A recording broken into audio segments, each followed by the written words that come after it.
చూపిస్తా ఉన్నాం. మరి సమయం చనిపోయింది కాబట్టి కొంచెం సేపు దేవుని వాక్యం చెప్పబడింది కాబట్టి మన ఆలోచన తలంపంత కూడా మరి దేవుడు ఏం మాట్లాడతాడు అని ప్రతి ఒక్కరం కూడా మనం ఏం చూడాలంటే నిలబడ్డ ఎప్పుడు చెప్పారుగా నిలబడ్డ మనిషిని కాదు కానీ సేవకులు నిలబెట్టుకొని దేవుడు నాతో ఏం మాట్లాడుతుందో అని ఒక ఆలోచన మనకి ప్రతి ఒక్కరు కూడా ఏముండాలంటే ఆసక్తి ఉండాలి. ఎక్కడ ఉండాలి ఆసక్తి? చూడండి, ఎక్కడికైనా వెళ్ళాలంటే ఎంత ఆసక్తిగా పోతాం కదా. దేవుడు మాట ఏమైందంటే మనల్ని బతికించింది. దేవుడు వాక్యం మనల్ని బతికించింది. కాబట్టి ప్రతి ఒక్కరు కూడా దేవుడు మాట మరి సేవకులు చెప్పినప్పుడు తన భారం ఉన్నప్పుడు కూడా మరి వస్తానని చెప్పారు. ప్రార్థన చేసే మనం కూడా చక్కగా నడిపించారు. మరి ఎంతో దూరం నుంచి వచ్చిన సేవకులు ఎందుకు వస్తారంటే వాక్యాన్ని మనకి అది చెప్పటానికి. అది చెప్పినప్పుడు మనం దాన్ని హృదయంలో తీసుకొని దాని ప్రకారంగా అనుసరిస్తే ముందుగా దేవుడు సంతోషపడతారు, రెండోది సేవకులు సంతోషపడతారు, మూడోది మేము కూడా సంతోషపడతాం. మనం ఎన్నో వింటుంటాం కానీ విని దాన్ని అనుసరించాం, ఆచరణలో పెట్టం. ఏం చేస్తాం? వదిలేస్తాం. అలాగా కాబట్టి ప్రతి ఒక్కరూ కూడా నేనేమంటున్నా అంటే వింటారు, బాగానే మంచి పేరు ఉంది మనకి. అది ఇంకా ఆసక్తి ఉండాలి. 2026లో మనము ఒక అడుగు ముందుకు వేయాలి. దేంట్లోమ్మా? మనసాలు దేవుని స్తోత్రం చెప్పండి. హల్లెలూయా. అంటే ఆత్మీయ స్థితిలో దేవుని సందులో దేవుడి కొరకు మనం ఒక అడుగు ముందుకి కదండి. అంటే మన దేవుడు ఏమంటే ఆశపడ్డ ప్రాణాన్ని తృప్తిపరిచేటి వాడు. హల్లెలూయా.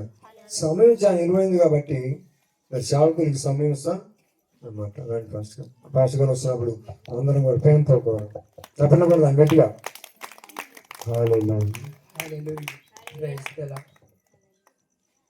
స్తోత్రం. Praise the lord. దేవునికి మహిమ ఘనత ప్రభావములు యుగయుగములు కలుగును గాక. ఆమేన్. Praise the lord. స్తోత్రం. Praise the lord. హల్లెలూయా. స్తోత్రం. Praise the lord. స్తోత్రం.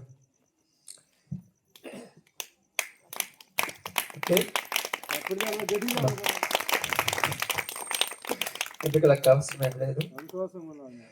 మీరందరూ దేవుని యొక్క చిత్తమును బట్టి ఈ ప్రాంతంలోనికి మమ్మల్ని మరలా దేవుడు పంపించిన విధానమును బట్టి దేవునికి మొదటగా స్తోత్రాలు చెల్లిస్తున్నాను.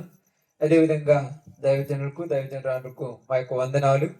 సంఘంలో ఉన్న మీ అందరికీ కూడా ప్రభు పేట వందనాలు తెలియచేయుచున్నాను. సమయంలో కొంత సమయము కొద్ది మాటలు తెలియచేస్తాను. జాగ్రత్తగా వినటానికి ప్రయాసపడండి.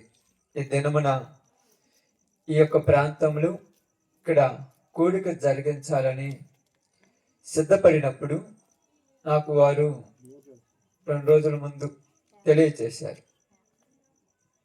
తెలియచేసినప్పుడు ఇక్కడ ఒక సందర్భం, అంటే ఏది ఏమైనా ప్రతిదీ దేవుని చిత్తానుసారంగానే జరుగుద్ది. మనుషుల యొక్క ఉద్దేశానుసారంగా ఏమీ జరగవు.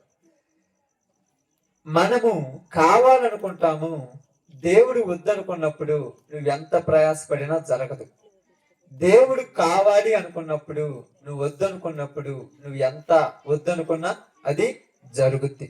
కాబట్టి సమయములు బైబిల్ గ్రంథంలో నుంచి ఒక మాటను మీకు చదివిస్తాను. చదివించి మనం ముందుకు సాగుదాం. బైబిల్ గ్రంథంలో నుంచి కీర్తనల గ్రంథము 144వ అధ్యాయము.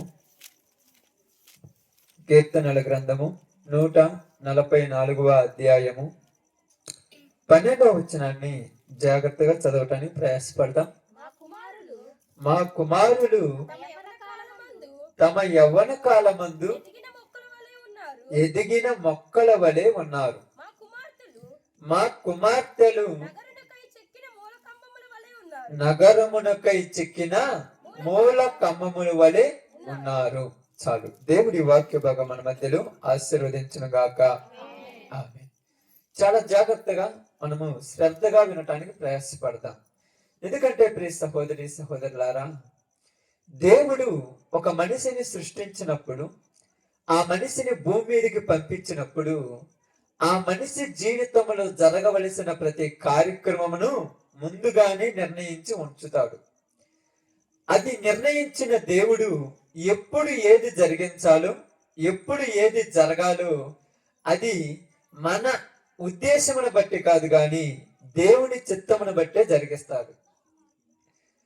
ఈ యొక్క లోకములకు వచ్చినప్పుడు భార్య భర్త వీళ్ళిద్దరూ ఉన్నప్పుడు వారిరువురిని దేవుడు ఆశీర్వదించిన తర్వాత, ఆది కాండములో ఆదాము అవ్వలను ఆశీర్వదించిన దేవుడు వారికి ఏమి చెప్పాడంటే, మీరు ఫలించి అభివృద్ధి చెంది భూమిని నింపమని చెప్పాడు. ఫలించటము అనేటువంటి మాట మనం అక్కడ బాగా చూసినట్టయితే విస్తరించమని కూడా మాట్లాడుతూ ఉంటాడు. ఫలదీకరణం అనేది జరగాలి. ఇది ఎలా జరగాలి అనేది దేవుడు ప్రతి మనిషి యొక్క జీవితంలో నిర్ణయించి ఉన్నది. అది సంకల్పం. ఎందుకంటే ఈరోజు ఈ మాట మీరు వినేటప్పుడు ఇది దేవుని నమ్ముకున్నామని చెప్పుకుంటున్న మనకే కాదు, యావత్ భూమి మీద మనిషిగా పుట్టిన ప్రతి వారు అర్థం చేసుకోవాలి. యేసు ప్రభులో ఉన్న గొప్పతనం తెలియాలి. యేసు ప్రభువే నిజమైన దేవుడని రుజువులు కావాలంటే దేవుని యొక్క సంకల్పం తెలియాలి. ఇది మంచిది, ఇప్పుడున్నది ఏమవుతున్నది, ఇది మంచిది, ఇది మంచిది కాదు అని అన్నామనుకోండి, ఈ రెండింటిని రుజువులు చూపిస్తే ఏది మంచిదో ఏది మంచిది కాదో తెలుస్తుంది. ఇప్పుడు ఇది ఇక్కడ ఉన్నప్పుడు ఇది మంచిది మంచిది అని ఇక్కడ వాడుకొని అక్కడ పక్కన పడేసి ఇప్పుడు దీన్ని తీసుకొచ్చి ఇది మంచిది ఇది మంచిది అంటే ఏది మంచిది నూరు తెలుస్తుంది. ఇది వచ్చినప్పుడు ఇది మంచిది అంటున్నాం, ఇది ఉన్నప్పుడు ఇది మంచిది అంటున్నాం. కానీ మంచిదని తెలియాలంటే రెండింటిని పక్కన పెట్టాలి. దానిలో నుంచి వచ్చేటువంటి వాయిస్, దీనిలో నుంచి వచ్చేటువంటి వాయిస్ అంటే సౌండ్ మనం టెస్ట్ చేసినప్పుడు ఏది బాగుంటుందో మనకు అర్థమవుతుంది. ఇప్పుడు యేసు ప్రభువులో ఉన్నటువంటి గొప్పతనము, యేసు ప్రభు గురించి తెలుసుకోవాలంటే ముందు యేసు ప్రభువు యొక్క మహిమను, ఆయన యొక్క జీవితమును, ఆయన మనుషుల కొరకు చేసిన దానిని ఆలోచించాలి. ఇదేమి తెలుసుకోకుండా ఇదిగో వీళ్ళకేదో బాగలేదంట, బాగా నమ్ముకున్నారు, వీళ్ళకు రోగాలు కొని, వీళ్ళకు కష్టాలు కొని, వీళ్ళకి అప్పులు కొని, అందుకే ప్రార్థన పోతున్నారు, మాకు ఇటు పోతే మాకు బాగుపడ్డాము, మేము ఇటు పోతున్నామంటే యాడికి పోయినా ఎక్కడికి పోయినా అందరికి అన్ని జరుగుతాయి. బాగానండి. ఇప్పుడు బర్రెందనుకో పాలి లేదనుకో, ఒకవేళ దైవజనులు ప్రార్థన చేస్తే పాలియచ్చు. అదే విధంగా నాలాంటి ఈ బుద్ధి పెడితే పాలియచ్చు. ఈ బుద్ధికి ప్రార్థనకి తేడా లేకుండా అయిపోయింది ఈ రోజుల్లో. బాగా అర్థం చేసుకోండి. యేసు ప్రభువులో ఉన్న గొప్పతనం అర్థం కావాలి ప్రపంచానికి. నేనే దేవుడిని, నేను తప్ప వేరొక దేవుడు నీకు ఉండకూడదని ఆయన చెప్పిన మాట నెరవేరాలంటే ఆయనే దేవుడని రుజువు కావాలి. ఓరకనే మాట్లాడితే కుదరదు. ఏదో పొద్దుగాక టైం పాస్ కోసం కూర్చునే రోజులు కాదు ఇవి. అంత్య దినాలలో అపాయకరమైన కాలంలో వచ్చాయి. జనముల పరిస్థితులు మారిపోయాయి. జీవితాలు తగలబడిపోయే రోజులు వచ్చాం. కుటుంబం మీద కుటుంబము, దేశం మీద దేశము, మనిషి మీదకి మనిషి చంపుకునే రోజుల్లో ఉన్నాం. ఎక్కడ నిజముందో ఎక్కడ అబద్ధం ఉందో అర్థం కాక ఉన్న జీవితాన్ని ఎలా బతకాలో తెలియక 4 రోజులు ఏదో రకంగా బతికేసి పోదాం అనుకుంటున్నారు. కానీ దేవుడు ప్రతి వాడికి లెక్క అడుగుతాడు. అది జాగ్రత్త గుర్తుపెట్టుకోవాలి. కాబట్టి ఇక్కడ మీకు తెలియజేయాల్సింది ఏంటంటే, మనిషిని పంపించిన తర్వాత, మనిషి భూమి మీదకి వచ్చిన తర్వాత మనిషి జీవితంలో మనిషి జీవితంలో జరగవలసిన ప్రతి దాన్ని దేవుడు ముందుగానే నిర్ణయించాడు. మీకు తెలుసో తెలియదు, తల్లి ఉన్నారు కదా, తల్లికి బిడ్డ పుట్టిన తర్వాత ఆ బిడ్డకు సంవత్సరం కానీ 2 సంవత్సరాలు కానీ 3 సంవత్సరాలు కానీ ఇంకా కొద్ది రోజులైతే 5 సంవత్సరాలు కానీ ఇంతవరకు ఆ బిడ్డకు పాలివ్వటానికి తల్లికి అర్హత ఉన్నది. ఆ పిల్లవాడు కూడా తాగుతుంటారు. ఇప్పుడు 5 సంవత్సరాలు లేదా 4 సంవత్సరాలు 5 సంవత్సరాలు అయిన తర్వాత 10వ సంవత్సరంలో పాలు తాగమంటే వాడు తాగడు. ఎందుకని? ఎందుకని చెప్పండి అక్క? వాడు అన్నం తింటాడనే. వాడికి 6వ మాసంలోనే పెట్టేస్తాం అన్నం. బలమైన ఆహారం తగింది, ఇక్కడ నువ్వు తినొచ్చురా, మొక్కలు తినొచ్చు, చికెన్ తినొచ్చు, మటన్ తినొచ్చు అని పెట్టేస్తాం అప్పుడే. మరి ఎందుకనంటే ఏ వయసు వరకు వాడి శరీరములో ఈ పాలను అరిగించుకునే స్తోమత ఉంటుందో ఆ వయసు వరకే వాడికి ఉంటుంది. అదే విధముగా తల్లి యొక్క శరీరములో నుంచి ఈ రక్తం అంతా కరిగి పాలగా ఎన్ని రోజుల వరకు వస్తుందంటే అన్ని రోజులని దేవుడు నిర్ణయించాడు. నువ్వేదో పొద్దుగుగులు పోరాడితే రాదు, నువ్వేదో కొట్టుకొని తిట్టుకుంటే రాదు. దేవుడి నిర్ణయం అది, దేవుడి యొక్క క్రమం అది. ఈ క్రమము జరగాలంటే ప్రతిదీ ముందుగానే నిర్ణయించి పెట్టాడు దేవుడు. ఎలాగంటే కొరింథీయులకు రాసినటువంటి మొదటి పత్రిక 12వ అధ్యాయం జాగ్రత్తగా చూడండి. 12వ అధ్యాయం 18వ వచనం జాగ్రత్తగా చదవండి. అయితే దేవుడు అవయవములలో ప్రతి దానిని తన చిత్త ప్రకారము శరీరములో ఉంచండి. ఎవరి చిత్త ప్రకారము? ఆమేన్. ఎవరి చిత్త ప్రకారం అమ్మా? దేవుని చిత్త ప్రకారం ఉంచాడు. ఆయనకు నచ్చినట్టుగా ఉంచాడు, ఆయనకు ఇష్టం వచ్చినట్టుగా ఉంచాడు, ఆయనకు అనుకూలంగా ఉంచాడు. ఎందుకంటే పురుషుడి శరీరాలలో ఉన్న అవయవాలు పురుషుడికి అన్ని అనుకూలంగా ఉంచాడు. స్త్రీ యొక్క శరీరములో ఉన్న అవయవాలను స్త్రీ శరీరములో ఉంచాడు. స్త్రీ శరీరములో అవయవాలు ఉంచిన తర్వాత ఒక వయసు వచ్చిన తర్వాత నువ్వు చెప్పాల్సిన పనిలా, ఇదిగో నీకు 12వ సంవత్సరం వచ్చింది, 15వ సంవత్సరం వచ్చింది, 20వ సంవత్సరం నువ్వు చెప్పాల్సిన పనిలా. ఆ వయసు వచ్చిన తర్వాత, ఆ వయసు వచ్చినప్పుడు ఆ శరీరంలో ఉన్నటువంటి అవయవాలన్నిటినీ ఫలదీకరణము చెందించటానికి అనుకూలంగా ఉంచటానికి దేవుడు ఏమి చేశాడంటే ఆ టైం రాగానే తెలిసి తెలియకుండానే వాళ్ళకు కూడా తెలియకుండానే శరీరములో నుంచి రక్తం అనేది బయటికి పంపించడం జరుగుతుంది. అది ఎవరికి తెలియదు, దేవుడి నిర్ణయం ఇది. ఎందుకు జరగాలి, దీనివల్ల ప్రయోజనం ఏంటంటే ఇది జరిగితేనే ఫలదీకరణము వృద్ధి చెందుతుంది. ఇది జరిగితేనే భూమిని నింపడానికి ఉపయోగపడుతుంది. ఇది జరిగితేనే పిల్లలు పుట్టడానికి ఉపయోగపడుతుంది. ఇది జరిగితేనే కుటుంబము విస్తరిస్తుంది. ఇది జరగకుండా ఆగిపోతే, ఆ జరగకుండా ఆగిపోయిన దానిని మనం ఏమంటామంటే శాపం అని అనుకుంటాం చాలా. అది మనుషులకు తెలియదు. ఒక డాక్టర్ గారి దగ్గరికి వెళితే ఎందుకయ్యా ఈ వయసు వచ్చిన వెంటనే స్త్రీ యొక్క శరీరంలో ఉన్నటువంటి అవయవాలన్నీ ఒకదానికొకటి ఇలా ఫలదీకరణం చెందుతున్నాయి తెలియకుండానే ఆ యొక్క శరీరంలో ఉన్నటువంటి కొన్ని హార్మోన్స్ అంటారు, వాటిని హార్మోన్స్ అంటారు. ఈ హార్మోన్స్ విడుదల చేసి స్త్రీ యొక్క శరీరము బలహీన పడిపోతుంది. స్త్రీ యొక్క మెంటల్ గా డిస్టర్బ్ అయిపోతుంది. ఆ టైంలో కోపం వస్తుంది, చిరాకు వస్తుంది, అసహించుకుంటుంది, నీరసం వస్తుంది. దేనికి అంటే ఇదంతా శరీర అవయవాలలో జరుగుతున్నటువంటి దేవుని యొక్క ప్రణాళిక. ఎవరి ప్రణాళిక? దేవుని ప్రణాళిక. ఇది దేవుడు తయారు చేసి ముందుగానే ఉంచాడు. అందుకన్నాడు, ఇదిగో ప్రతి మనుషుని యొక్క శరీరములో ప్రతి అవయవమును దేవుడు తన చిత్త ప్రకారం ఉంచాడు. నీ కోసమని కాదు, నా కోసమని కాదు. అందుకని మనం ఏమంటామంటే ఆ యొక్క ప్రక్రియ అంటారు చూడండి. ప్రక్రియ జరగని వెంటనే, ఆ ప్రక్రియ జరిగిన వెంటనే మెచ్యూరిటీ అంటాం. మెచ్యూరిటీ అంటే తెలుసా? మెచ్యూరిటీ అంటే మీరేదో పలుకుండేది కాదు, అక్కడ తప్పు కాదు, పలుకుండేది కాదు. మెచ్యూరిటీ అంటే ఇప్పటి వరకు అవగాహన లేదు, ఇప్పటి వరకు ఏ ఆలోచనలు లేవు, ఇప్పటి వరకు ఏ యొక్క కోరికలు లేవు. ఇప్పటి నుంచి శరీరంలో కోరికలు ఉత్పత్తి అవుతాయి అని అర్థం. అదేందో తప్పు అనుకోవద్దు. అంతకుముందు పిల్లలతనమే, అంతకుముందు చిన్నపిల్లలే, అంతకుముందు ఏమీ అర్థం కాదు, అంతకుముందు ఏమి ఎక్కువ ఉండదు. ఆ తర్వాత దేవుని యొక్క సంకల్పం జరిగించి ప్రతిదీ ఎలా జరుగుతుందంటే ఎప్పుడు ఎక్కడ ఏమి జరగాలో ఒక్కొక్కటి దేవుడే నిర్ణయం జరిగిస్తాడు. చూడండి, కావాలంటే ఆ వయసు ముందు వరకు కూడా ఆ యొక్క కార్యం జరిగే ముందు వరకు కూడా సంతోషంగా, ఆనందంగా, హ్యాపీగా ఉంటారు. ఎప్పుడైతే దేవుడు నిర్ణయించిన దినం వస్తుందో, దేవుడు ఏర్పాటు చేసిన దినం వస్తుందో, ఆ దినము వచ్చిన వెంటనే అప్పటి నుంచి యాజ్ ఇట్ ఈజ్ క్రమము తప్పకుండా టైం టు టైం దేవుని యొక్క క్రియ జరుగుతుంటది స్త్రీల యొక్క శరీరాలలో. దీనికి టైమింగ్, నువ్వు చెప్పాల్సిన పనిలా, నేను చెప్పాల్సిన పనిలా, టైం టు టైం ప్రతిదీ అనుగుణంగా జరుగుతుంటుంది. ఎందుకు ఇది జరగాలి? దీనికి కారణం ఏంటంటే దేవుడు ఆది కాండంలో ఒక మాట చెప్పాడు, మీకు గుర్తుందో లేదు. ఆది కాండంలో ఒక మాట చెప్పాడు. ఏమని చెప్పాడు? మా చదవటానికి కాదు, ఇప్పుడు చెప్పాడు ఇందాక మీకు. ఏం చెప్పాడు? వాళ్ళిద్దరిని మర్చిపోయిందా? ఆమె మంచిది. ఏం చెప్పాడంటే వారిద్దరిని ఆశీర్వదించాడు. ఏమని ఆశీర్వదించాడంట?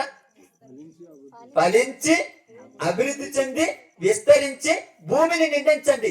మొట్టమొదటి ఏం కాదు, ఫలించాలి. ఫలదీకరణం జరగాలంటే క్రియ, అక్కడ పని జరగాలి. ఆ పని జరగాలంటే ఇది మన మీద జరుపుకుంటే జరిగేది కాదు. కొంతమంది డాక్టర్ దగ్గర పోతారు, ఇదిగయ్యా మా అమ్మాయికి 30 సంవత్సరాలు వచ్చినాయి, ఏందో జరగాల్సినటువంటి ప్రక్రియ జరగటం లేదు, ఏదైనా మెడిసిన్ ఉందంటే ఎన్ని మెడిసిన్ ఇచ్చిన ఉపయోగం లేదు. అది దేవుడు జరిగించే పని, అది దేవుడు జరిగించే పని, దేవుడు జరిగించాలి. అది దేవుడు జరిగించాడు కాబట్టి దానికి మనం ఏం చెప్తున్నామంటే కృతజ్ఞతాస్తుతులు అంతే. ఇదేమి మనము దాచిపెట్టుకునేది కాదు. ఇప్పుడైతే యాస్టీజ్ గా కొన్ని దిక్కులు ఏమైపోతుందంటే, ఇది మన భారతదేశ సంప్రదాయ ప్రకారం అయితే యాస్టీజ్ గా ఇలా చేస్తూ ఉంటారు. కొన్ని దేశాల్లో నువ్వు పోయి పట్టించుకోరు. నేను తెలుసా, నీకు తెలుసో తెలియదు. ఆ రోజు వెళ్ళిపోతారు, అయిపోయిన తర్వాత స్నానం చేయడమో ఉదయాన్నే మళ్ళీ బడికి పోమని చెప్తారు. మన భారతదేశ సంప్రదాయ ప్రకారం అయితే, మనకున్న పద్ధతుల ప్రకారం అయితే ఏమిటి కోదు చెప్తాను, మనకు చాపేసి అక్కడ కూర్చోబెట్టి లడ్డు ముద్దలు అవి తెచ్చి తెచ్చి తెచ్చి చెప్తుంటారు. తర్వాత అది అంటారు. కానీ కొన్ని ప్రాంతాల్లో పట్టింపులే ఏమి లేదు. ఎందుకంటే ఇది ఎందుకు జరిగింది, భారతదేశంలో జరగటానికి గల కారణం ఏంది, ఇలాగ ఎందుకు జరిగించాలి అని మనం అర్థం చేసుకుంటే, భారతదేశంలో చరిత్రలోనికి వెళితే, చరిత్ర పుటాల్లోనికి వెళ్ళినప్పుడు అక్కడ జరిగినటువంటి ఒక సిచ్యువేషన్ ఏంటంటే, ప్రతి ప్రాంతంలో పిల్లలు ఉంటారు, ప్రతి ప్రాంతంలో ఉంటారు, పురుషులు ఉంటారు, స్త్రీలు ఉంటారు. ఉన్నప్పుడు అప్పుడు ఏం చేస్తారంటే, పురుషులకి స్త్రీలు కావాలి, స్త్రీలకి పురుషులు కావాలి వివాహం జరగాలంటే. కాబట్టి తన టైంలో ఎవరింటికి పోయి పిల్లలను అడగాలంటే తెలియదు.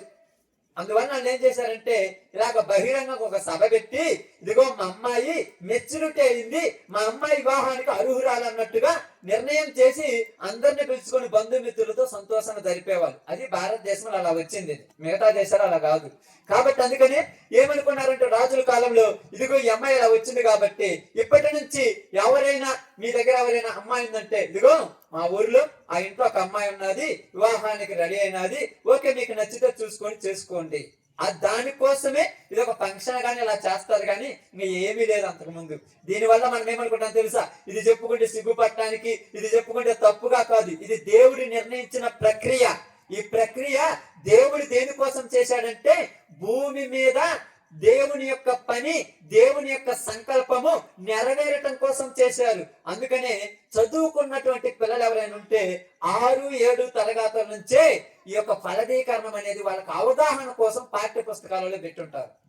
చదువుకున్న పిల్లలకు బాగా అర్థమవుతుంది, అవగాహన కోసం. ఎందుకంటే అవగాహన లేకపోతే, అర్థం కాకుండా పోతే, దాని విలువ తెలియకపోతే ఎలా పడితే అలా జీవితాలను పాడు చేసుకొని బస్టు పట్టిపోతారేమని అవగాహన కోసము మన దేశంలో పాఠ్య పుస్తకాలలో దాన్ని చేర్చారు. ఓకే, ఇప్పుడు అయ్యింది మనకు కాదు. కాబట్టి చూడండి, ఇక్కడ దేవుడు ఏం చేశాడంటే, ఫలించి అభివృద్ధి చెందమన్నప్పుడు ఫలించాలంటే ప్రక్రియ కావాలి. ప్రక్రియ కావాలంటే అది ఎవరిలో జరిగించాలంటే, అందుకోసం ఏమన్నాడు తెలుసా, ఆదాము ఒంటరిగా ఉండుట మంచిది కాదు అని దేవుడు ఎంచి తనకు సాటి అయిన సహకారి. ఎవరికి సాటి అయిన సహకారి? ఆదాముకు సాటి అయిన సహకారిగా ఉండవలనని స్త్రీని నిర్మించి, స్త్రీని తయారు చేసి ఆదాముకు తోడుగా ఇచ్చాడు. ఇప్పుడు ఇద్దరిని దీవించాడు, ఒక్కడిగా దీవించింది, ఇద్దరిని దీవించాడు. మీరు ఫలించి అభివృద్ధి చెంది విస్తరించి భూమిని నిండించమని ఇద్దరిని దీవించాడు. అందుకనే ప్రియ సహోదరి సహోదరులారా, దీనికి ఒక పద్ధతి, ఒక క్రమం అనేది పెట్టారు. కాబట్టి ఇక్కడ మనం బాగా అర్థం చేసుకుంటే, గమనిస్తే లేవి కాండంలో ఏమి రాయబడిందంటే, 17 అధ్యాయం 11వ వచనంలో ఒక మాట రాయబడింది. లేవి కాండము 17:11.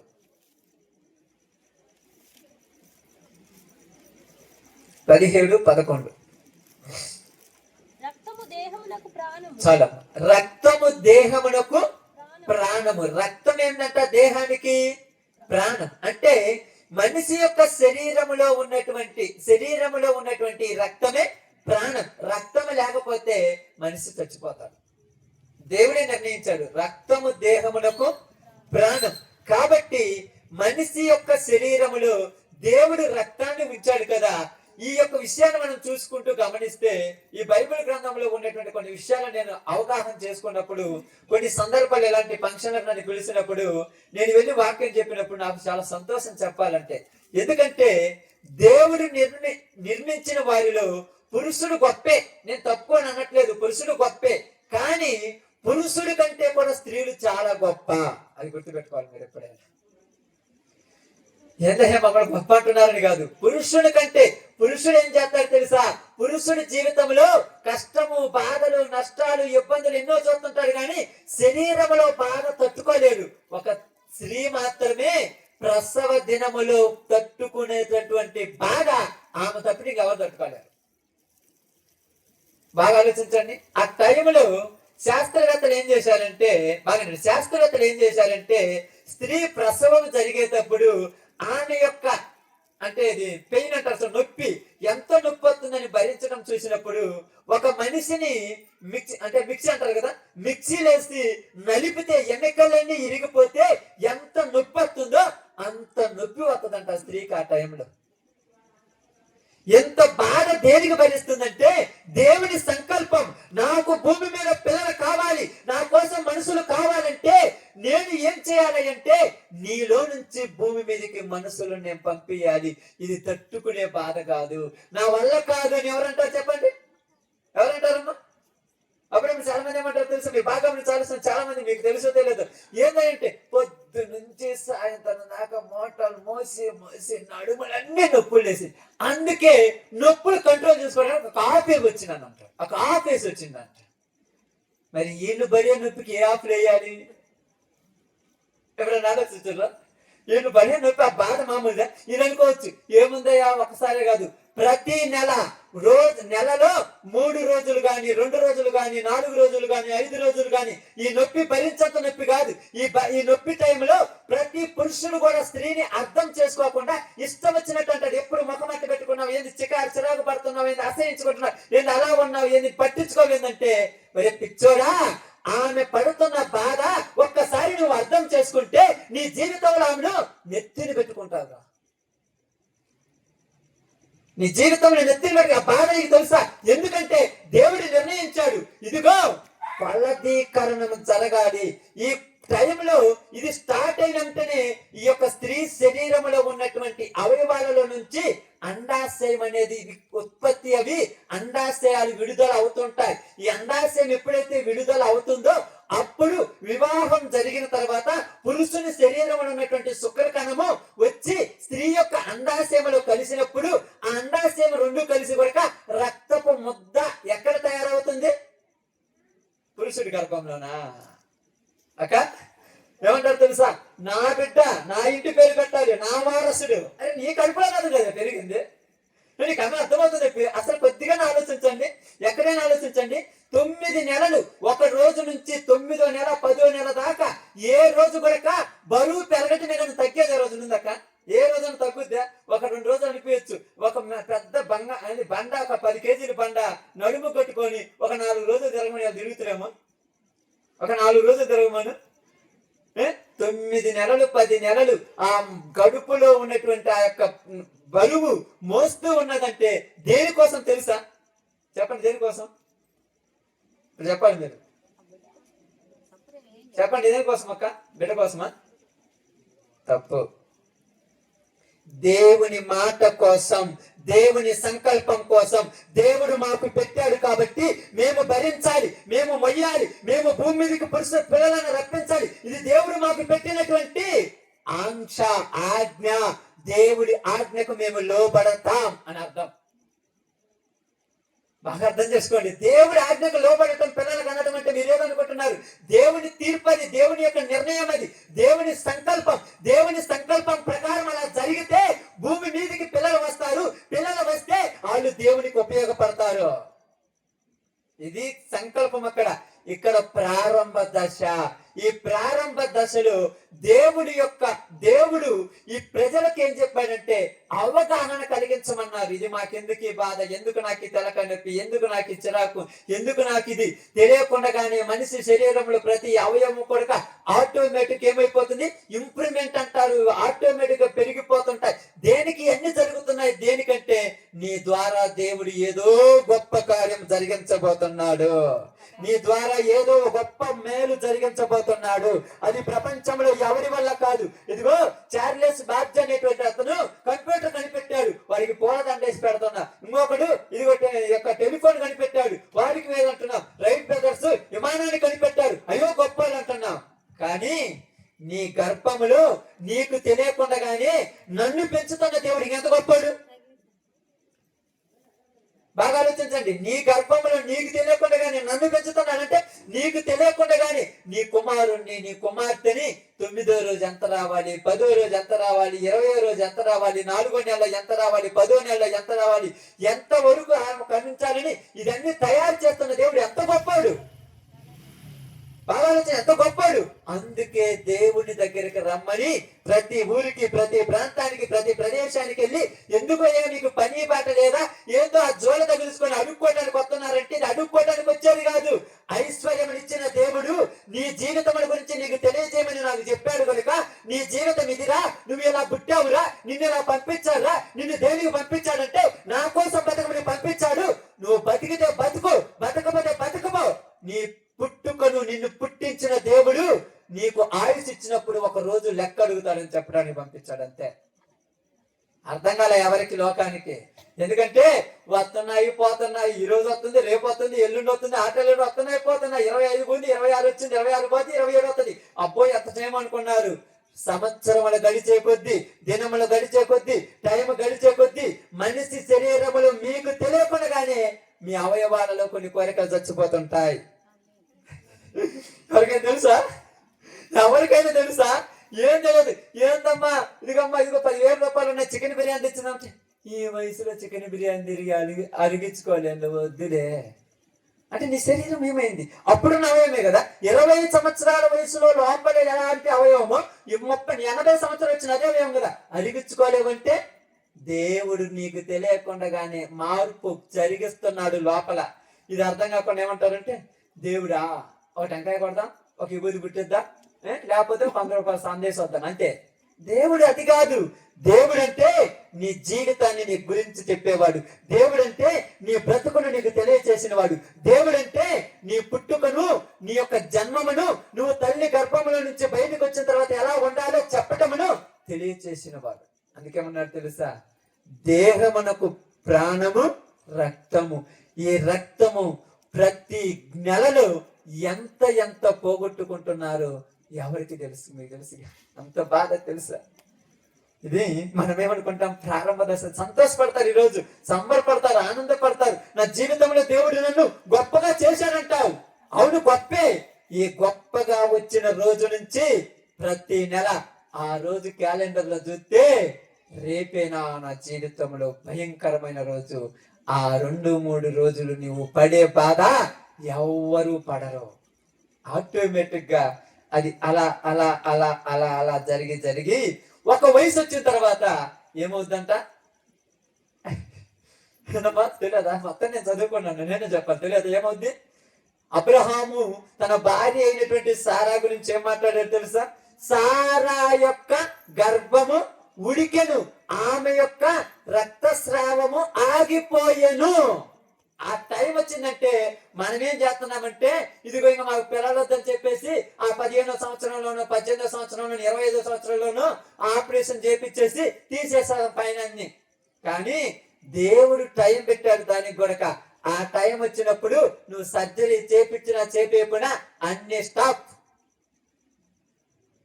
ఎందుకు నాలో జరగట్లేదంటే స్టాప్ చేశాడు. ఎందుకంటే నీ శరీరం ఇక 60-70 సంవత్సరాలు అయిన తర్వాత నీ శరీరం తట్టుకోలేదు. నీ యొక్క శరీరంలో నుంచి ఆ రక్తం పోతే నువ్వు తట్టుకోలేవు. అందుకే నేనే కంట్రోల్ చేశాను అంటున్నాడు దేవుడు.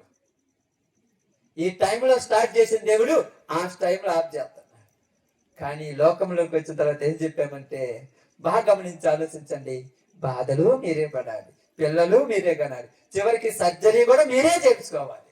మాకొద్దు. సింపుల్ తెలుసా, పురుషులకు సర్జరీ సింపుల్, 10 సెకండ్లలో అయిపోద్ది అంతే, ఏం ఇబ్బంది కూడా లేదు. కానీ ఎందుకు చెప్పండి? ఎందుకని ఎప్పుడైనా ఆలోచించారా? ఎందుకంటే ఒకవేళ నువ్వు చచ్చిపోయినా నేను మరో పెళ్లి చేసుకొని ఇంకొక దాంతో ఇంకొక పిల్లలను అనొచ్చు. కానీ మరి నేను, ఎంత స్వార్థం అమ్మ లోకం, ఎంత స్వార్థంలోకి వెళ్ళిపోయింది. దేవుడు ఈ కార్యమును తలపెట్టాడు, నేను తప్పనట్లేదు, తలపెట్టింది దేనికంటే దేవునికి పిల్లలు కావాలని, నీ జీవితంలో నీవు విలువగా ఉండాలని. అందుకే తీతు రాసిన పత్రికలు ఏమంటాడంటే, ఇదిగో స్త్రీ ప్రసూతి ద్వారా రక్షింపబడును అని రాయబడి ఉన్నది. ఆమె పిల్లలను ప్రసవించటం ద్వారా ఆనాడు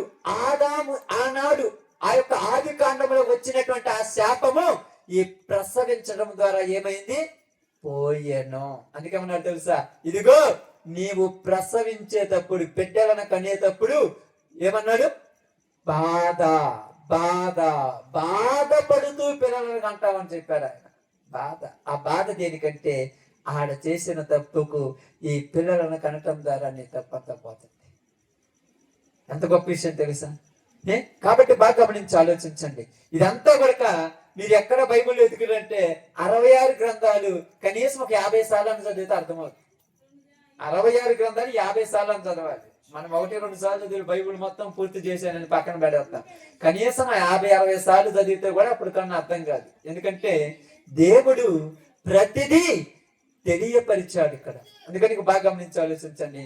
ఆ యొక్క శరీరములో ఉన్నటువంటి రక్తమును బయటికి పంపించేది దేనికంటే కొద్దిగా వేస్ట్ ఉండకూడదు, అది దేవుడికి తెలుసు. ఇది ఉండటం వల్ల ఎప్పుడైనా మీరు బాగా గమనించి ఆలోచించండి, అది పాడేదనుకోండి బయటికి, తర్వాత హాస్పిటల్కి పోతే ఏమంటారంటే నీ గర్భంలో ఇన్ఫెక్షన్ ఉంది, ఆ ఇన్ఫెక్షన్ వల్ల శరీరం మొత్తం పాడైపోద్ది, అది బయటికి తీసేయాలంటే ఒక ₹1,00,000 కావాలంటారు.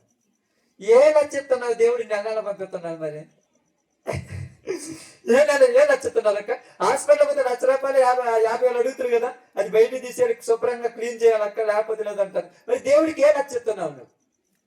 ఎప్పుడైనా ఒక 50,000 ఇచ్చావా క్లీన్ చేయమని చెప్పి? అది నువ్వు చెప్పినా చెప్పకపోయినా, నువ్వు ప్రార్థనకు వచ్చినా రాకపోయినా, నువ్వు దేవునికి నువ్వు బిడ్డవు కాబట్టి, భూమి మీద నిన్ను పుట్టించాడు కాబట్టి, నువ్వు ఎక్కడ ఉన్నా నీ శరీరములో ఆ యొక్క ప్రక్రియ ఆయన వీళ్ళందరూ నా బిడ్డలని చెప్పి అందరికీ జరిగిస్తున్నాడక్క. మనొక్కడికేనా? మీరు అనుకుంటున్నారు మనకేనా? అందరూ ఎవరుంట? అందరూ దేవుని యొక్క బిడ్డలే, ఏ భేదము లేదు, అందరికి ఆయన ప్రభువు. ఇప్పుడు ఇక్కడికి వచ్చిన మనకే ఈ క్రియ జరగదు, ప్రపంచంలో ఉన్న ప్రతి స్త్రీకి ఈ క్రియ జరిగిస్తున్నాడు ఆయన. అది గొప్ప దేవుడు. అయితే ప్రియ సహోదరి సహోదరులారా, కంటిన్యూ వెళ్ళిపోతాను చూడండి. ఇప్పుడు ఈ క్రియ జరిగిన తర్వాత, ఈ క్రియ జరిగిన తర్వాత, ఈ పని జరిగిన తర్వాత, ఈ కార్యం మనిషిలో జరిగిన తర్వాత స్త్రీల విషయాలలో జాగ్రత్త అని చెప్పబడింది బైబిల్. పురుషుల విషయాలు వద్దక్క? నేను మళ్ళా కొన్ని విషయాలు పచ్చిగా చెప్పాల్సి వస్తుంది, వద్దా? తప్పు చేస్తే స్త్రీకే కాదు, ఎయిడ్స్ పురుషులకు కూడా వస్తుంది. అర్థమవుతుందా? ఏళ్ళకే కాదు, ఏళ్ళకి కూడా వస్తుంది. దేవుడి ఊరిని కూడా వదిలిపెట్టాడు. అందుకేమన్నాడు, చదువు మాట ఒక్కసారి, 144:12 చాలా బాగుంది చూడండి. కీర్తన 144:12. మా కుమారులు తమ యవ్వన కాలమందు ఎదిగిన మొక్కల వలె ఉన్నారు, మా కుమార్తెలు నగరమునకు చెక్కబడిన మూల కమ్మముల వలె ఉన్నారు. కుమారులు ఎలా ఉన్నారంట? ఎదిగిన మొక్క. ఎదిగిన మొక్క అంటే మన పల్లెటూరు భాషలో ఎదిగిన అంటారు కదా, మెచ్యూరిటీ అంటే. ఎదిగిన మొక్క అంటే యవ్వన ప్రాయములోనికి వచ్చారని అర్థం. యవ్వన ప్రాయంలోనికి రాగానే వాడి శరీరములో ఉన్నటువంటి ఈ యొక్క క్రియ, ఆ యొక్క హార్మోన్స్ విడుదలయ్యి, ఈ యొక్క ప్రతీకార చర్య జరుగుతున్న సందర్భం బట్టి ఇంకా మీకు కొన్ని అర్థం కావు కాబట్టి నేను ఆ సైన్స్ లోకి వెళ్ళట్లేదు. కొన్ని జరుగుతున్న కార్యమును బట్టి వాడు చూడగానే ఎదుటి వ్యక్తిని నిన్నటి వరకు చూస్తే వాడు చూసి నవ్వుతూ ఉన్నాడు, ఈ రోజు చూడగానే వీడి శరీరములు వేరే యొక్క ఫీలింగ్స్ వచ్చేస్తున్నాయి. కారణం ఏంది?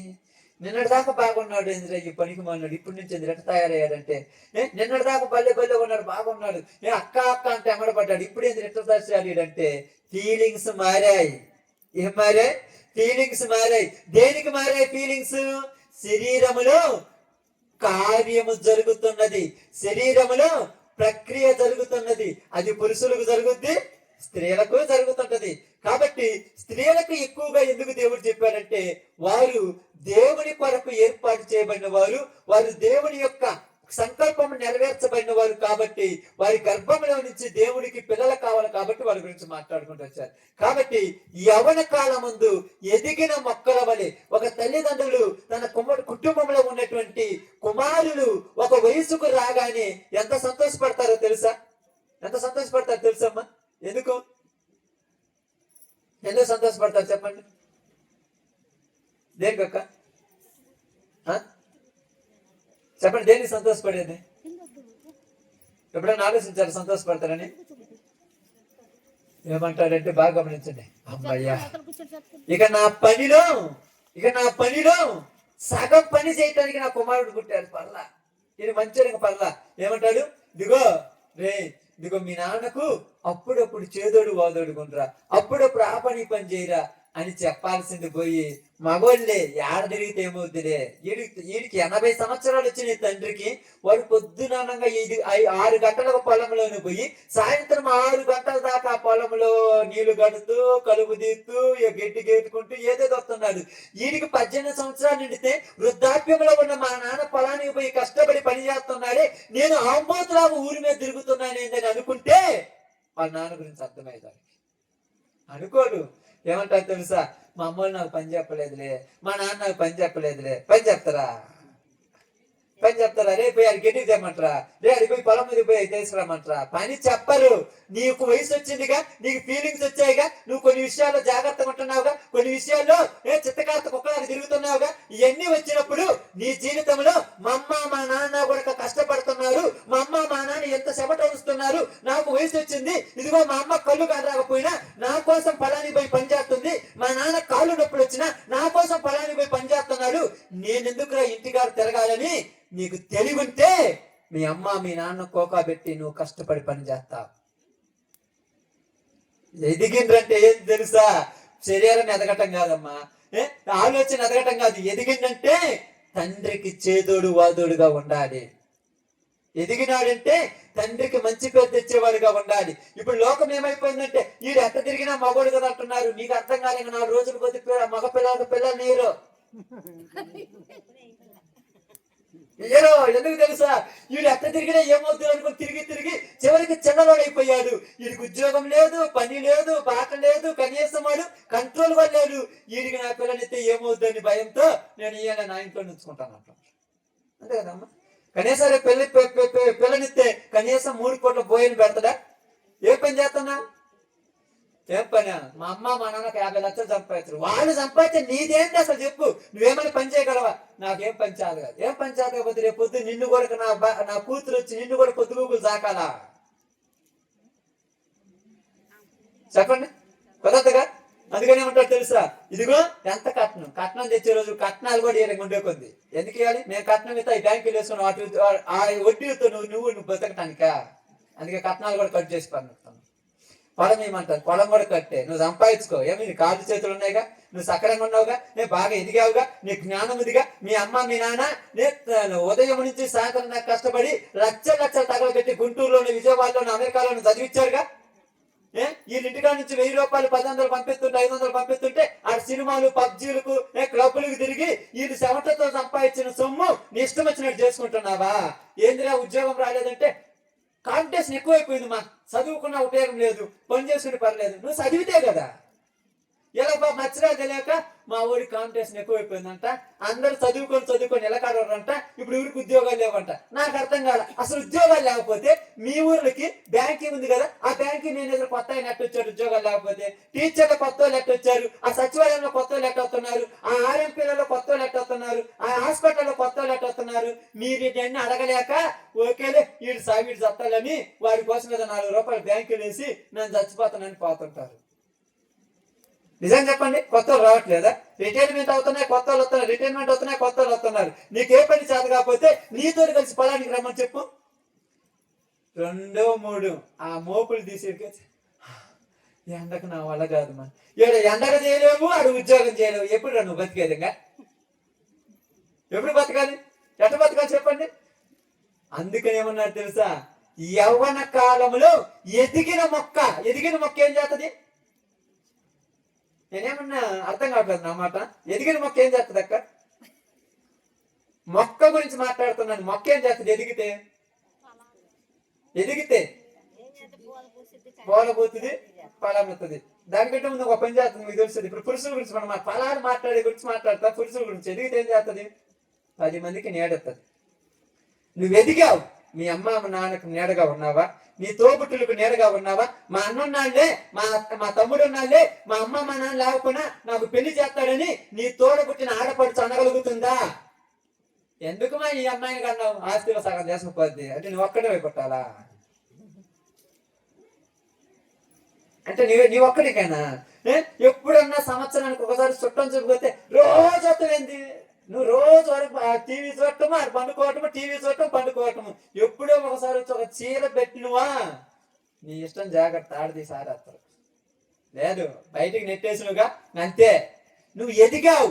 దేనికి ఎదిగావని చెప్పాడంటే దేవుడు, నీ తండ్రికి, నీ తల్లికి, నీ తోడబుట్టినలకు, నీ బంధుమిత్రులకు, నీ తండ్రి ఉన్నప్పుడు నీ ఇల్లు ఎలా కలకలలాడుతుందో, నీ ఇంటికి వచ్చిపోతున్న వాళ్ళు మేనత్తలు గాని, అత్తమామలు గాని, మేనమామలు గాని ఎంత సంతోషం వస్తున్నారో, నువ్వు వచ్చిన తర్వాత నిజంగా తండ్రికి తగ్గ తనయుడురా నువ్వు ఉన్నా, నీ తండ్రి ఉన్నా మాకు ఏ విలువ తెలియకుండా ఉన్నది. అందుకే సంతోషం వస్తున్నాం, పోతున్నాం.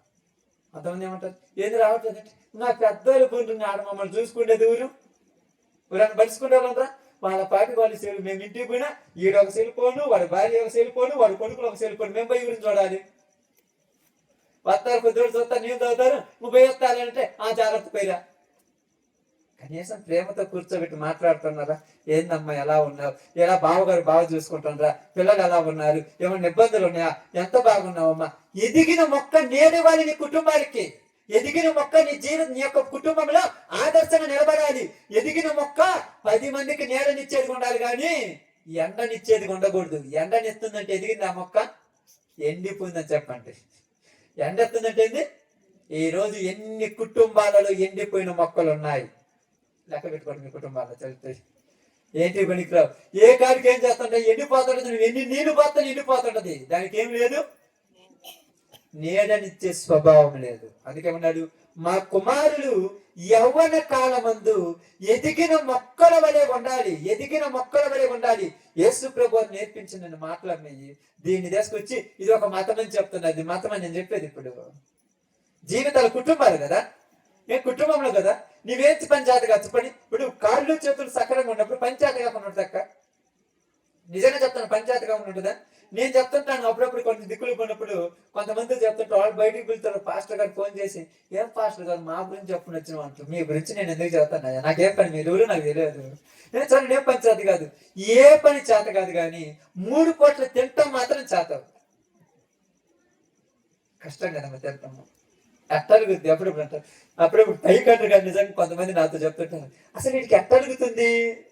లోపల ఉన్న ఇంజన్లో దేవుడు మంచిగా పెట్టాడు, అవి అడుగుతూనే ఉంటది. పని చేసినా చేయకపోయినా ఏం చేస్తుంటమ్మా? 9 గంటలకు బెల్లు కొట్టుద్ది, 1 గంటలకు బెల్లు కొట్టుద్ది, సాయంత్రం 6 గంటలకు 8 గంటలకు బెల్లు కొట్టుద్ది. నువ్వు పని చేసినా ఒకటే, చేయకపోయినా ఒకటే. ఇప్పుడు ఈరోజు మొట్టమొదటి మాట ఏంటంటే, యవ్వన కాలంలో ఉన్న కుమారులు కుటుంబానికి నీడగా ఉండాలి. ఇప్పుడు రెండోది చదవమ్మా. మా కుమార్తెలు నగరమునకు చెక్కిన మూల కమ్మముల వలె ఉన్నారు. మూల కమ్మ అంటే ఖమ్మం అంటే తెలుసా? ఇప్పుడైతే అన్ని బిల్డింగులు వచ్చాక, ఇంతకుముందు ఏముండే తెలుసా?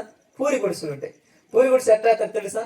ఇంటికి మధ్యలో ఒకటి ఉంటుంది, పెద్దది ఉంటుంది, దూలం అంటారు ఏదంటారు దాన్ని. ఆ స్తంభం పాతి దాని మీద ఇటు దూలం వేసి అప్పుడు కప్పుతారు. ఈ స్తంభం బాతిని ఇది ఉంచుడు పొందుంది కదా, ఇది బాతింది కరెక్ట్ లేకపోతే ఇల్లు అంటే ఏమవుద్ది? పడిపోద్దా? అలాగే కుటుంబంలో పుట్టినటువంటి స్త్రీలు కరెక్ట్ గా లేకపోతే వాళ్ళకి ఎంత డబ్బు ఉన్నా, ఎంత బంగారం ఉన్నా, ఎంత ఆస్తి ఉన్నా, ఎంత సంపద ఉన్నా, ఎంత పేరు ప్రఖ్యాతి ఉన్నా, కరెక్ట్ లేనటువంటి ఆ కుటుంబంలో స్త్రీలను బట్టి ఏ పిల్లలు కన్నారా ఈడు? మంచి డబ్బు ఉందిరా, బంగారం ఉంది, దేనికి తగలబెట్టుకానా? వాడి కూతురు కంట్రోల్ గా లేదు, వాడి కూతురు కరెక్ట్ గా లేదు. యవ్వన కాలంలోకి వచ్చిన తర్వాత తల్లి బిడ్డను ఎలా చూసుకోవాలో తెలియదా? పిల్లలకి ఏం నేర్పియాలో తెలియదా? పిల్లల్ని ఎలా పెంచాలో తెలియదా? ఏం తెలుస్తుంది? చూడండి కావాలంటే ఆదికాండము 34:1 వచ్చిన జాగ్రత్త చదువుదా.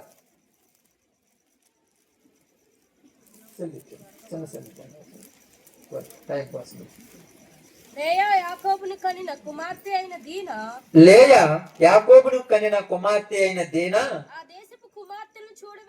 ఆ దేశపు కుమార్తెలను చూడవెళ్ళెను. ఈ అమ్మాయి వాళ్ళ నాన్న వాళ్ళు వేరే ఊరు వెళ్ళిపోయారు. ఒక ఊరి నుంచి వేరే ఊరు వెళ్ళారు. ఊరికి వెళ్ళిన తర్వాత అమ్మాయి ఏమైంది? యవన కాలంలోకి వచ్చింది. చిన్నపిల్లలు అప్పుడైతే ఆ ఇంటికాడికి పో, ఆడ కూర్చో, ఎడ కూర్చో అని చెప్పడం మామూలే, వాళ్ళు కూర్చున్న పెద్ద ఇబ్బంది ఉంది. యవన కాలం వచ్చినప్పుడు మమ్మీ నేను వెళ్ళి మా ఫ్రెండ్స్ అని తిరిగి వస్తాను అన్నారు. కొత్తగా కొన్ని కాడ ఫ్రెండ్స్ ఏడంటాం? ఏం చూడాలంట? చదువు ఒక్కసారి అన్నమాట, చాలా నీట్ గా చదువు. లేయా దీనా చూడవెళ్ళను. ఆ దేశము నేలిన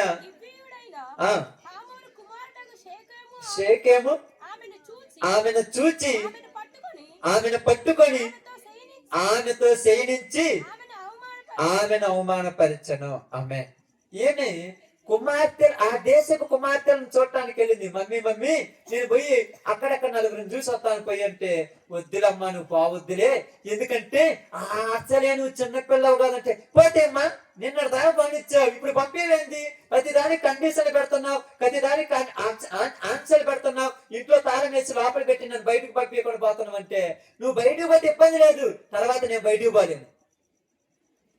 అర్థమైందా? నువ్వు బయటకు పోతే ఇబ్బంది లేదు, బయటకు పోయి మామూలుగా పోతే ఇబ్బంది లేదు, నువ్వు బయటకు పోయి ఏదో ఒకటి చేసినవా తర్వాత నేను బయటికి రాలేను, లోపల పెట్టుకొని కావాల్సిందే. అదే చేసింది ఇక్కడేమో. దీనా అంట ఆ దేశపు కుమార్తెలు చూడటానికి వీధులు తిరుగుతుందంట. పోయి వీధులు తిరుగుతుంటే ఆ దేశాన్ని ఏలుతున్నటువంటి రాజు యొక్క కుమారుడు అయినటువంటి షేకెము ఒక ఆయన ఏం చేశానంటే, ఆమెను చూడగానే ఆమె మీద కోరిక పుట్టిందంట. రాజు కదా, కోరిక పుట్టింది. అసలు ఆమెను చూస్తే ఏనకెందుకు కోరిక పుట్టింది? ఇది ఇక్కడ మన పాయింట్. దేశంలో ఎంతో మంది అందరం చూస్తే కోరిక పుట్టాలి, మరి ఏమని చూస్తే ఎందుకు పుట్టింది? ఏమేం చేసిందంటే, యవన కాలంలోనికి వచ్చిన తర్వాత శరీరంలో ఉన్న అవయవాలు అనేవి దేవుడు ఏం చేశాడు? కాలక్రమేణా వాటిని పెంచాడు, వాటిని ఇంప్రూవ్మెంట్ అంటారు తెలుసా. హార్మోన్స్ విడుదలైనప్పుడు ఆ శరీర యొక్క భాగాలు పెరిగిపోయిన తర్వాత చిన్నపిల్ల తత్వముగా ఉండవలసి నువ్వు ఇక నుంచి చిన్నపిల్లలాగా ఉండొద్దు. నీ యొక్క శరీరాన్ని భారతదేశ సంప్రదాయ ప్రకారం శుభ్రంగా కప్పుకొని బయట తిరగాలి. కానీ ఇప్పుకొని తిరిగే వాళ్ళు ఎక్కువైపోయారు. కుక్క ముందు మాంసం అయితే తిందమ్మా, కుక్క మంచిదైతే, ఎందుకంటే మాంసం వేసి నువ్వు అది మంచిదే చెడ్డదా అందరూ చెప్తున్నాను. అప్పుడు ఎందుకంటే ఒక మాట వాడాను, అప్పుడెప్పుడు వాడకూడదు అనుకుంటూ వాడుతుంటాను. వస్తుంది బయటలో నాకు కోపం, నాకు అంతే. ఎందుకంటే చూస్తున్న సమాజాన్ని చూస్తున్న ఒక కోపం. నిజంగా చెప్తున్నాను చూడండి, నువ్వు ఎంత పద్ధతిగా ఉండాలి, నువ్వు ఎంత పర్ఫెక్ట్గా ఉండాలి. నీ ఇంట్లో నీ అన్న ఉంటున్నాడే, నీ తమ్ముడు ఉంటున్నాడే, నీ తండ్రి ఉంటున్నాడే, నీ అన్న, నీ తమ్ముడు, నీ తండ్రి నిన్ను ఇంట్లో చూసినప్పుడు నువ్వు ఎలా కనపడాలి వాళ్ళకు? నిజంగా చెప్తున్నాను, మన భారతదేశ సంప్రదాయ ప్రకారము ఆడబిడ్డ పుట్టిందంటే లక్ష్మీదేవి అంటారు. నువ్వు ఇంట్లో నడుస్తున్నా ఇంటికి అదృష్టం, ఇంటికి దీవెన, అంత పద్ధతిగా నువ్వు ఇంట్లో ఉండాలి. కానీ ఒంటి నిండా ఎయిర్ ఫ్రీ అని అన్ని నెట్టులని వలలని వేసుకొని తిరుగుతుంటే తండ్రి కళ్ళు మూసుకొని ఇంట్లో నడుస్తుంటాడు కన్న బిడ్డను చూడలేక. తమ్ముడు ఏంది మా అక్కెట్టుందని చెప్పటానికి చేత కాదు. ఎందుకంటే నీవేమంటావు? ఫ్యాషన్ నానా? ఏ ఫ్యాషను? ఫ్యాషన్ ఏం ఫ్యాషన్ నాకు అర్థం కాలేదు. శరీరం అగపడేటట్టు కట్టుకోవడం ఫ్యాషనా? నీ శరీరాన్ని దాచిపెట్టుకోవాలి. నీ శరీరాన్ని ఎదుటి వాళ్ళకి కనపడకుండా నువ్వు దాచిపెట్టుకోవాలి. ఇదిగో ఎవరో సొమ్ము కోసం చేస్తున్నారు, వాళ్ళు సొమ్ము కోసం చేస్తున్నారు, వాళ్ళకు డబ్బుల కోసమే చేస్తున్నారు, వాళ్ళ వృత్తి. కానీ మనది గౌరవం కలిగిన కుటుంబాలు, పద్ధతి కలిగిన తల్లిదండ్రులు, మన ప్రాంతంలో మనకు ఒక విలువ ఉన్నది. మన పద్ధతుల వల్ల, మన ఫ్యాషన్ల వల్ల, మనం నడుస్తున్న నడవడిక వల్ల మన తండ్రి మన తల్లి 10 మందిలోనికి వచ్చి తలెత్తుకోకుండా చేస్తున్నావేమో ప్రియ సహోదరుడా, సహోదరి. స్వారి, ఆలోచించు. వాళ్ళు చేసుకునేది ఫ్యాషన్, వాళ్ళు వృత్తి, అది వాళ్ళ యొక్క డబ్బుల కోసం వాళ్ళు చేస్తున్నారు. కానీ నువ్వు పరువు, నీ జీవితం పరువు కోసం దేవుడు నీ జీవితంలో అది తయారు చేసినాడంటే నువ్వు జాగ్రత్తగా ఉండాలి. ఎందుకంటే మా కుమార్తెలు నగరములకు చెక్కిన మూల కన్నీరు, మూల కొమ్మములు. నువ్వు పడిపోతే ఇన్ని సంవత్సరాలు కట్టుకున్న ఇంటి పేరు పక్కన పారేయాల్సిందే. ఇదిగో అల్లా వాళ్ళ ఇంటికి పోతున్నారా పిల్ల పెత్తనానికి, వాళ్ళ కుటుంబంలో అట్టాటోళ్ళు చెడగొట్టి పెట్టావు కదా స్వామి. అవసరమా? లోకాన్ని చూస్తున్నావేమో, లోకం చెడిపోయింది. లోకంలో ఏ మూలకెళ్ళినా మంచి జరగటంలా, ఏ వైపు వెళ్ళినా మంచి లేదు, అంతా చెడిపోయి ఉంది. దీనా కోరికలు ఎక్కువైపోయి ఊర్లనే తిరగడానికి పోయింది. అంత అవసరమా? తల్లి చాటు ఉండొచ్చుగా, ఒక వయసు వచ్చిన తర్వాత తల్లి పక్కన ఉండొచ్చుగా. నీకు ఏదైనా ప్రాబ్లమ్స్ వస్తే తల్లితో చెప్పుకోవాలి, ఏదైనా ఇబ్బందులు వస్తే తల్లితో చెప్పుకోవాలి. ఊరు మొత్తంతో చెప్పుకోవాల్సింది తల్లితోనే. ఈ మధ్యలో దరిద్ర ఫోన్లు కొనిచ్చి టైం పాస్ కోసం ఎవరితో ఒకరితో మాట్లాడుతూ చివరికి వాడి ఒక జీవితం అని తల్లిదండ్రులను మధ్యలో వదిలేసిపోయే వాళ్ళు ఎంతమంది లేరు? చివరికి వాడిని నట్టేట్లో ముంచితే మళ్ళా సిగ్గు లేకుండా ఇడికొచ్చి నాకేమైంది, నేనేం తప్పు చేసినాను? నీకు అర్థం కాదా నిలువ? ఎందుకంటే పరువు ప్రఖ్యాతి బతికిన వాళ్ళకి తెలుసు వాటి విలువ. లోకంలో పనికి మాలిన జీవితాన్ని జీవించే ఎవరికైనా తెలిసి విలువ. మన తాత ముత్తాతలను అడగండి, వాళ్ళ కుటుంబాలలో ఎంత పరువు ప్రఖ్యాతి, అవసరమైతే పరువు కోసం ప్రాణాలు ఇచ్చిన కుటుంబాలే. పరువు అంటే అంత వెలుగు కలిగింది. ఏం తెలుసా? ఎక్కడైతే తల దించుకున్నట్టు చేశారో ఇదిగో ఉరి పెట్టుకొని చచ్చిపోయారు చాలా మంది. అంత అవసరమా? నీకు వయసు వస్తే తల్లిదండ్రులకు చెప్పు, మంచివాడిని చూసి పెళ్లి చేస్తాడు, శుభ్రంగా కుటుంబాన్ని పోషించుకో, వెళ్ళిపో. పుట్టిన వాళ్ళకి తల వంపులు తెచ్చే జీవితం వద్దు. ఇప్పుడు తెచ్చిపెట్టిందమ్మా తేన. కుమార్తెలను చూడటానికి పోన్నాను, సేకేమన్నాడు, కళ్ళతో చూసా. రాజు కొడుకుగా అడుగుతురురన్నా, రాజు కొడుకు ఏం చేసినా చెల్లుద్ది, ఎందుకంటే డబ్బు ఉంది, పేరుంది, ప్రఖ్యాతి ఉంది. అడిగే వాళ్ళాడు, పోయాడు, ఆమెను పట్టుకొని ఆమెను పాడు చేసి పక్కన పెట్టాడు. పాడు చేశాడు, అక్కడ శయనించను రాయబడి. లేదా చెప్పండొచ్చు, వద్దమ్మా, ఊరిలో జనాలు బాగలేరమ్మా, ఈ వయసులో బయట తిరగటం కరెక్ట్ కాదమ్మా, మరి ఇలాగ తిరగటం కరెక్ట్ కాదమ్మా, వద్దునమ్మా, నీకు దండం పెడతానమ్మా, నాన్నొత్తే ఏమన్నా అంటాడమ్మా, నీకు దండం పెడతానంటే ఏమంటాను తెలుసు?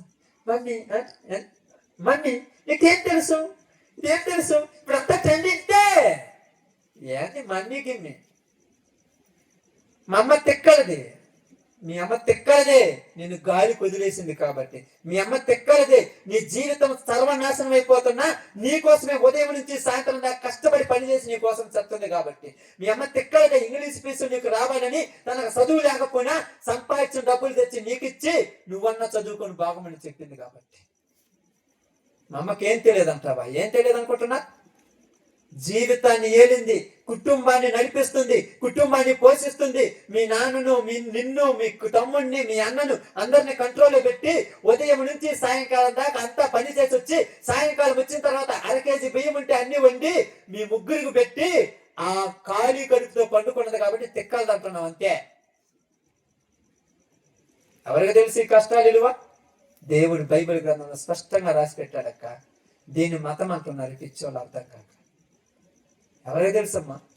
ఏ రోజైనా కడుపు నిండా తిన్నారేమో అడగండి. కడుపును పడింది మొదలుకొని, బిడ్డ కడుపును పడింది మొదలుకొని ఏ రోజైనా కడుపు నిండా తిన్నారేమో అనుకోండి. ఎవరన్నా పోతే బయటికి పోతే లడ్డెత్తారు, తినక్కంటే ఇంటికి పోయి తింటానంటారు. ఆ పిల్ల కొద్దిగా ఈ పిల్లోడి కొద్దిగా పెట్టి వాళ్ళు తింటే నేను తిన్నట్టులని పక్కన కూర్చుంటే ఇప్పుడు ఆ అమ్మకే నా వద్ద తెచ్చిపెట్టిందమ్మా ఈ దరిద్రపది. పుడితే పుట్టకపోతే మాట్లాడు. ఆ తల్లికే నా వద్ద తెచ్చిపెట్టింది.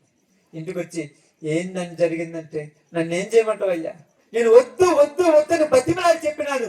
స్నేహితురాండ్రితో తిరిగి వస్తానన్నది, ఆ స్నేహితురాండ్రితో పొంది పాడైపోయి ఇంటికి వచ్చింది అయ్యా అనగానే, ఏందమ్మా నువ్వు ఇలా చేసావంటే, ఇప్పుడు వాడేం చేస్తానంట, నా నాన్నతో చెప్పి పోయి ఇదిగో పెళ్లి చేసుకుంటాను, పోయి ఏం చేయాలంట, కాంప్రమైజ్ అయ్యమ్మన్నాడంట. వాడు చేసిన తర్వాత పెళ్లి చేసుకుంటే ఏంటి, చేసుకోకపోతే పెళ్లి చేసుకున్న తర్వాత నీ భార్యతో నువ్వు ఉంటే అది సంసారం అంటారు, పెళ్లి చేసుకోకముందు చేస్తే దాన్ని వ్యభిచారం అంటారు. వాళ్ళ నాన్న చెప్పి పంపించాడంట, నాన్న నేను యాకోబు కుమార్తెను చేసుకుంటానని చెప్పమన్నాడంట. ఆయన వచ్చాడంట, మీ కుమార్తెను మా కొడుకు ఇస్తామన్నాడంట. ఏందని అంటే, ఇలా జరిగింది, మేము ఇవ్వకూడదు మీకంటే, ఎందుకు ఇలా జరిగింది, నీకోసం మేము ఏమైనా చేస్తాం, ఏమైనా చేస్తాం, నువ్వు కోరుకున్నట్టు చేస్తాం, నీకు నచ్చినట్టు ఉంటాను, నీకు నచ్చినట్టు జీవిస్తాను, మూడు ముళ్ళు పడేంత వరకే, తర్వాత నీకే నరకం చూపెడతాను. నీకు ఇష్టం లేకపోతే ఉద్యోగం వదిలేస్తాను, నీకు ఇష్టం లేకపోతే పని చేస్తాను, నీకు ఇష్టమైతే ఏది కావాలని చేస్తాను. మనం అనుకుంటాం నా కోసం అన్ని చేసావు, నువ్వేమైనా చేసావా, నీకు అర్థం కాదా, నేను వల్లో చేసేంత వరకే, వల్లో పడిన తర్వాత తాడది సారేత్తలు అంతే, అనవసరంగా చేసుకున్నాను అంట. ఎవరు చెప్పారు?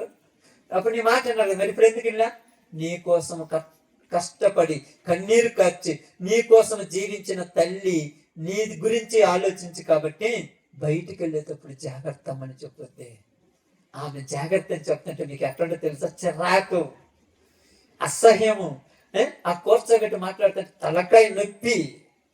తల్లి తలకాయ నొప్పి అయిందంటే తొందరలో పాడైపోతుందని అర్థం. తల్లి టార్చర్ అయిందంటే తొందరలో నాశనానికి దగ్గర పడిందని అర్థం. కాబట్టి ప్రియ సహోదరి సహోదరులారా, దీన తన యొక్క తల్లి మాట మీరి ఊరి మీదకి వెళ్ళింది. ఊరి మీదకి వెళ్ళటం వల్ల ఊర్లో వాళ్ళు పాడు చేశారు. పాడు చేసిన విషయము అన్నలకు తెలిసి ఆ ఊరి మీద పడి ఊరి మొత్తాన్ని నరికేశారు. ఏమో కోరిక కోసం ఒక ఊరే నాశనం అయిపోయింది. దేవుడు ఇవ్వాల్సినటువంటి జ్యేష్ఠత్వము పెద్దోడికి లేదు, రెండో వాడికి లేదు, మూడో వాడికి లేదు, నాలుగో వాడికి యోధా దగ్గరకు వచ్చింది. ఎందుకంటే వీళ్ళు ఆ కార్యముల వల్ల ఆమె చేసిన దానికి వీళ్ళు ఈరోజు పోయి అక్కడ గొడవలు పడాల్సి వస్తుంది. నువ్వు తప్పు చేయటము, నీ ఇష్టం వచ్చినట్టు తిరగటము, వీళ్ళిద్దరికి గొడవలు అవసరమా? అవసరమమ్మా? నిన్నటిదాకా బాగున్నావు అక్క, బాగున్నావు వదిన అనుకునే వాళ్ళు ఈరోజు నీ వల్ల మాట్లాడుకోకుండా చేసుకున్నావు. కారణము నీ కోరికలే. ఆలోచించు. అందుకన్నాడు, మా కుమార్తెలు ఎలా ఉండాలంట, నగరమునకు చెక్కిన మూల కమ్మముల వలె. నువ్వు నీ తల్లి దగ్గర నీ తల్లిదండ్రులకు నువ్వు పుడితే ఆ తల్లిదండ్రులకు నీ వల్ల ఘనత వచ్చేటట్టు నువ్వు పెరగాలి. పెరిగితే ఘనత వచ్చేటట్టు, నీకేదన్నా నచ్చలేదా, నీ యొక్క శరీరం లేదన్నా కోరికలు వచ్చాయా, శుభ్రంగా పోయి లోకంలో దరిద్రులుగా చెప్పాల్సింది. నీ కన్న తల్లిని మించిన స్నేహితులు నీకు లేదు. తల్లితో చెప్పుకో, మన పరిస్థితి ఎలా ఉందని చెప్పు. ఏ తల్లి కస్సాయితనంగా బిడ్డను చడిపదో, చిరిపిందంటే అది పామే. వాళ్ళ గురించి నేను ఇప్పుడు బాగుండే, ఈసారి దేవుడు అవకాశంతో వాళ్ళ గురించి వస్తాను. కాబట్టి బాగా ఆలోచించండి. యవ్వన కాలం ముందు ఎదిగిన మొక్క అంటే దేవుడు చెప్తున్నాడు, కుటుంబానికి నీడగా ఉండాలి. పురుషులు ఎదిగితే, స్త్రీ ఎదిగితే కుటుంబానికి పరువు ప్రతిష్టలు నిలబెట్టాలి. ఈరోజు మన జీవితంలో, ఈ కుటుంబంలో నిజంగా వాళ్ళ తల్లిదండ్రులకైనా అమ్మాయికి నేను ఒకటి చెప్పేది ఏంటంటే, నీ జీవితంలో ఒక క్రొత్తతనం రాబోతుంది. ఇక్కడ నుంచి నువ్వు చేసే ప్రతి పని, నువ్వు చేసే ప్రతి విషయంలో నేను తల్లిదండ్రులకు చెప్తున్నాను, మీరు ఎన్ని పనులైనా ఉండండి, బిడ్డల గురించి మాత్రం ఆలోచించడం మర్చిపోవద్దమ్మా. మీరు సంపాదించేదంత ఊరి కోసం అక్క, వాళ్ళే చెడిపోయిన తర్వాత ఊరికి పెడతాం, మరి వాడే పాడైపోయిన తర్వాత ఊరికి పెడతాం. అప్పుడప్పుడు చాలా మందికి చెప్తాను, నేను చదువుకునేటప్పుడు మా నాన్న వచ్చి అడిగేవాడు, అప్పుడప్పుడు మా నాన్న చదువుకున్నాడు కదా, మా ఊడు బాగా చదువుతున్నాయి అని వచ్చేవాడు. ఆ ఊరు వచ్చి అడుగుతుంటాడు, బాగానే చదువుతాడు, రోజు స్కూల్కి వస్తున్నాడా రాలేదని అడిగేవాడు, వస్తున్నాడని చెప్పేవాడు. ప్రతిసారి వచ్చాడు. నేను అంటాను, ఎందుకు నాన్న అట్ట అడుగుతావు, ఎందుకు అట్ట అడుగుతావు అంటే, వరకనే లేరు అంటాడు. కానీ నిజంగా చెప్తున్నాను, ఈ రోజు కూడా అంత చదివిచ్చి, అంత పొజిషన్లో ఉండి, అంత స్థితిలోకి వెళ్ళి మరలా ఈ రోజు నేను ఉద్యోగం చేయను, దేవుని పని చేస్తానంటే ఎందుకు ఒప్పుకున్నాడు తెలుసా? నా క్యారెక్టర్ బాగుంది కాబట్టి. వాడు ఏ పని చేసినా మాకు నీడగా ఉంటాడు, అందువల్ల వాడు ఏది చేసినా మంచిగా చేస్తాడు, వాడు చేసుకొని మనం వదిలేస్తాం. మన క్యారెక్టర్ బాగుంటే మన ఇంట్లో వాళ్ళు మనల్ని అడ్డంకులు కట్టరు. మన క్యారెక్టర్ మంచిదైతే మన తల్లిదండ్రులకు మన వల్ల నావర్త రాదు. మన క్యారెక్టర్ బాగుండాలి. ఆ క్యారెక్టరు పిల్ల వయసులో రాదు, వయసు పెరిగిన తర్వాత ఇంకా ఆలోచించేది క్యారెక్టర్. ఈరోజు నీతోటి నాతోటి దేవుడు చెప్తున్న ఒక మాట ఏంటంటే, ఎదిగిన మొక్కల వలె పురుషులు ఉండాలి, నగరమునకు చిక్కిన మూల కమ్మముల వలె స్త్రీలు ఉండాలి. అలాగ నువ్వు ఉంటే, దేవుని యొక్క చిత్తమును నువ్వు జరిగిస్తే, దేవుడి నీ జీవితంలో ఎవరు ఊహించనంత గొప్ప మేలు చేస్తాడు. అలాంటి భాగ్యం దేవుడు మనకును ఈ కుటుంబానికి అనుగ్రహించను గాక. ఆమేన్. దర్శనం చేస్తాను.